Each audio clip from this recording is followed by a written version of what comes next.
Merci, Monsieur le Président.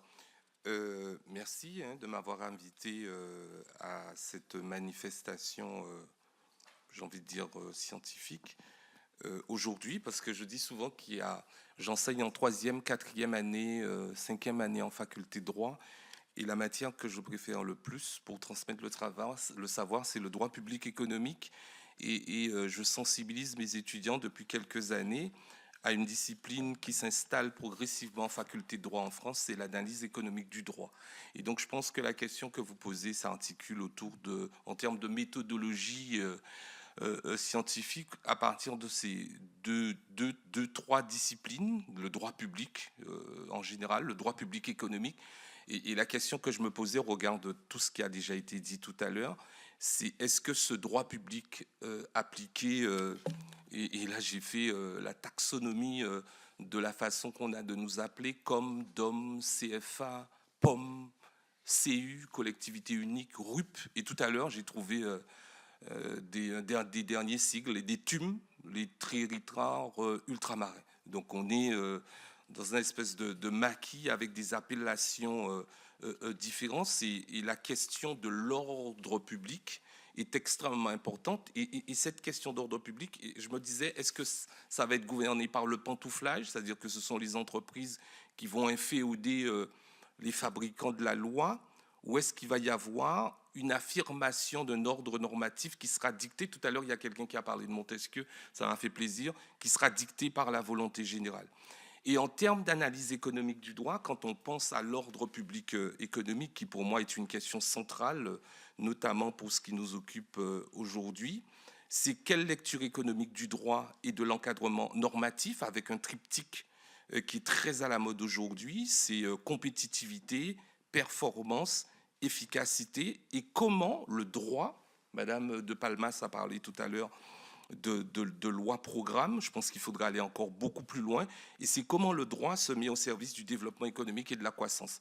Et je dis ça parce qu'on est toujours le disciple de quelqu'un. J'avais un prof à l'université de Nanterre qui nous disait que le droit, c'est de la politique qui a réussi. Et donc ça veut dire le fait que nous soyons ensemble, à la fois ceux qui pensent et ceux qui légifèrent, c'est extrêmement important. Une analyse économique du droit avec le primat, comme je le disais, de l'analyse sur l'ordre public économique ultramarin, qui repose sur deux piliers, même si j'ai cité un certain nombre de sigles pour nous définir sur le plan juridique, deux piliers.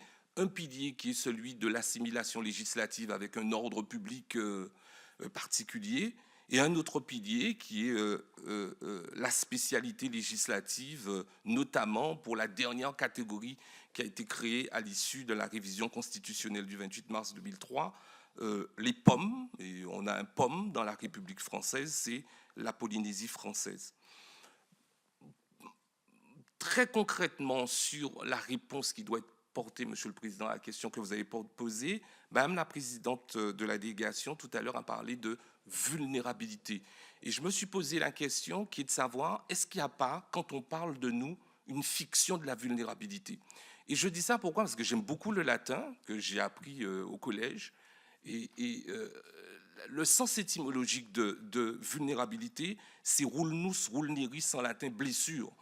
Donc ça veut dire que quand on dit que nos territoires sont frappés par des vulnérabilités, ça veut dire qu'on a des blessures, mais de quelles blessures parle-t-on?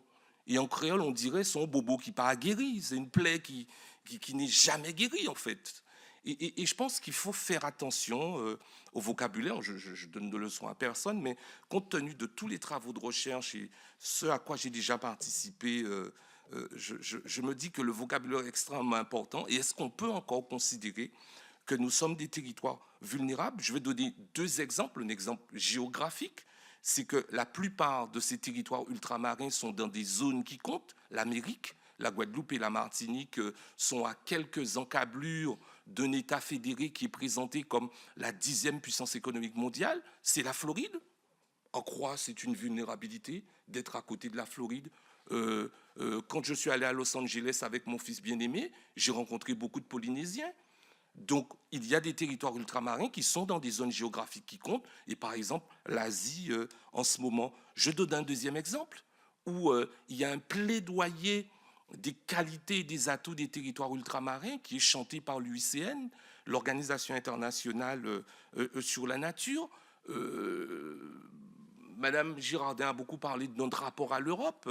En Guyane, il y a l'industrie spatiale, et l'industrie spatiale est à coup en Guyane parce que c'est un territoire qui est à proximité de l'équateur et qui fait que l'Europe est une grande puissance en matière spatiale. Quid de la vulnérabilité?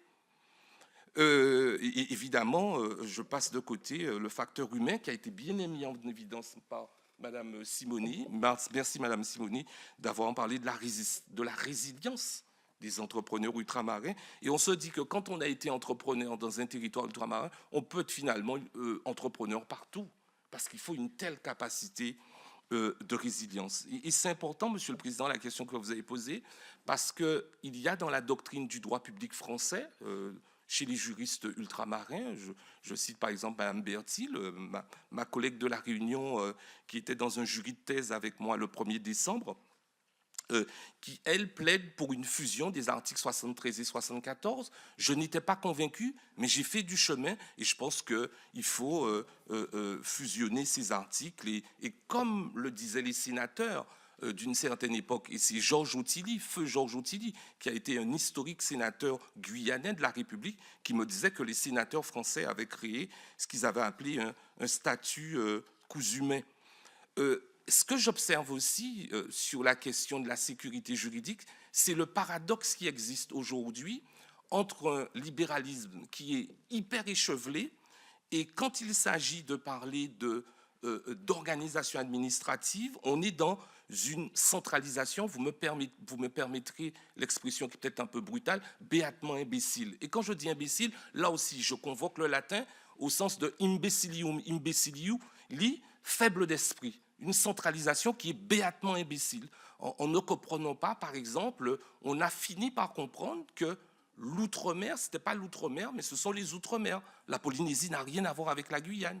La Guyane n'a rien à voir même avec la Martinique. Et ça, ce sont des réalités pour lesquelles nous avons dû nous battre pendant des années pour que ça soit reconnu.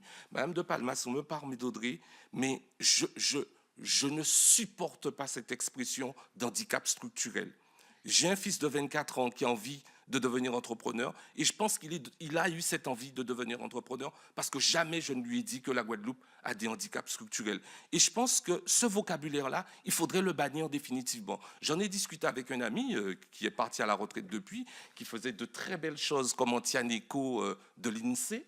Ah oui, Antianeco, c'est très très bien, pour la CCI de Guadeloupe. Et je lui disais, mais Mathias, comment vous faites pour dire que nous avons des handicaps structurels? Je dis, ouais, mais Pierre-Yves, à l'époque, on avait besoin d'argent, donc on a glissé cette expression-là, qui est complètement dépréciative et qui, de manière subliminale, renvoie aux générations d'aujourd'hui et peut-être de demain que c'est moins smoun qui moun. C'est pas admissible. Et donc, moi, je pense qu'il faut libérer les énergies. Je suis content que monsieur, mon voisin de gauche, ait pu dire que nous avons un taux de création d'entreprises qui est extraordinairement important, malheureusement, avec un taux de mortalité qui est aussi fulgurant. Mais quand on dit ça, on répète ça depuis des années, mais quelle est la réponse? La réponse, c'est qu'il faut libérer les énergies, il faut changer le droit. Et l'homme que je suis aujourd'hui, avec la teinte de ma barbe et de ma moustache, je me dis, mais comment un droit de la sécurité sociale en Guadeloupe, en Martinique, en Guyane, je ne veux pas parler pour les Polynésiens ou les Réunionnais ou les Saint-Pierrais, mais comment un droit de la sécurité sociale en Guadeloupe, Martinique, Guyane peut s'appliquer comme en Auvergne? Comment un droit commercial en Picardie, où j'ai fait mes études, peut s'appliquer exactement de la même manière en Guadeloupe, en Martinique et en Guyane? Et en fait, moi, je pense, Monsieur le Président, qu'il ne faut même pas parler de différenciation. Pour moi, il faudrait parler de différentialisme. Et ce n'est pas de la radicalité, parce que quand j'écrivais ma thèse, j'ai beaucoup aimé ce qu'a écrit Konstantinos Bakoyannis, qui disait qu'une collectivité territoriale, avant d'être un territoire, c'est une collectivité humaine. Et chaque fois que j'ai l'occasion, je cite Konstantinos Bakoyannis, mon collègue, qui dit qu'une collectivité territoriale, c'est une collectivité humaine. Donc moi, je rêve d'un Small Business Act. On n'a rien inventé, mais il faudrait finir par le penser. Et le juriste que je suis, est-ce qu'il faudrait qu'il y ait une tonalité normative de nature constitutionnelle, de nature législative, je n'ai pas la réponse, mais en tout cas, il faut penser quelque chose. Et j'ai envie de dire à M. Eurofried, je ne peux pas m'empêcher de lui dire ça, qu'il y a une forme de vertu dans la radicalité. Quand les Polynésiens, avec M. Gaston Floss, sont passés de territoire d'outre-mer, tome de l'article 74, avant la révision constitutionnelle du 28 mars 2003, pour créer les pommes, avec le fait qu'on reconnaisse dans la Constitution qu'il y a des intérêts propres d'une collectivité territoriale à l'intérieur de la République, c'est de la radicalité vertueuse. Et des fois, c'est parce qu'on manque d'audace, on manque de bousculer des schémas éculés qui fait qu'on ne franchit pas des sauts qualitatifs. Et je termine par quelque chose qui me semble le plus important aujourd'hui, et qui incombe à la puissance étatique. C'est ce que vous avez dit, Madame Despalmas, sur la question de la sécurité. Quand j'étais en 5e année à Nanterre, on nous a appris que la COFAS mettait en œuvre ce qu'on appelait les risques pays. Pour nos pays de Guadeloupe, pays français d'Amérique, quand je dis pays, c'est comme si je disais pays de Pau ou de l'Adour ou pays de Verdun. Pour les pays français d'Amérique, on a aujourd'hui, là, dernièrement, en Guadeloupe, on a eu le 52e homicide. 52e homicide. Et il y a un juge d'instruction au tribunal judiciaire de Pointe-à-Pitre qui me dit on a l'habitude de blaguer. Il me dit maître Chico, il va falloir dire à vos compatriotes d'arrêter de s'entretuer entre eux. Je lui dis mais la sécurité, monsieur le président, monsieur le vice-président, puisqu'il est vice-président, monsieur le vice-président, c'est la sécurité publique, c'est la compétence de l'État. Il faut dire ça à Bruno. Et je lui dis oui, mais Bruno est parti. Il faut dire ça à Laurent Nunez. Il y a des discours martiaux sur l'ordre à Paris et une forme d'accommodement du désordre délinquentiel chez nous. Et ce n'est pas supportable, si on veut penser le développement économique et la croissance, qu'un entrepreneur qui a envie d'investir chez nous puisse entendre qu'au bout de... On n'est même pas encore à la 52e de l'année, il y a déjà eu 52 homicides. Voilà, il faudrait vraiment repenser les choses. Et puis, vraiment, le dernier élément, c'est le principe de l'exclusif. Ça fait des années que j'entends le même discours, l'éloignement des centres d'approvisionnement. Mais pourquoi systématiquement choisir les mêmes centres d'approvisionnement? Et je termine en rendant hommage à une de mes étudiantes l'année dernière, puisque je dirige le master de droit et administration des collectivités territoriales à Pointe-à-Pitre, qui a réalisé son mémoire sur la lutte contre la vie chère en pensant un système d'approvisionnement en provenance des États-Unis d'Amérique. Elle a 21 ans. Donc ça veut dire que ce discours qui consiste à dire systématiquement que hors de Paris et de Bruxelles, point de salut, les générations nouvelles en Guadeloupe, Martinique, en Guyane, c'est plus dans leur ADN. Voilà ce que j'avais envie de partager avec vous, avec beaucoup de passion, comme d'habitude.